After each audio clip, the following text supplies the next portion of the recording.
喜歡睇武俠片嘅朋友啊，一定都仲記得當年李連杰出演嘅《黃飛鴻之獅王爭霸》。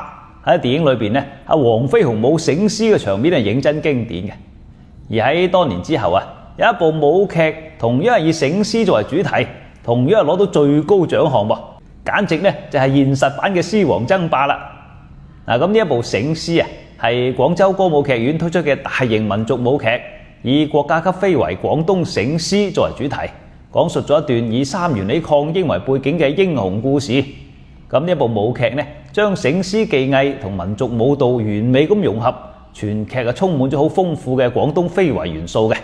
咁除咗醒獅之外呢，就仲有木魚說唱啊、南拳啊、早茶啊、雞公欖啊等等等等啊，好充分咁體現咗我哋廣府文化嘅獨特魅力嘅。而最犀利嘅係呢一部舞劇啊，就啱啱攞到咗中國文化藝術領域政府最高獎項文華獎，哇！簡直係威水到痹嚇。咁喺接落嚟嘅時間啊，呢一部劇呢就將會展開全國嘅巡演。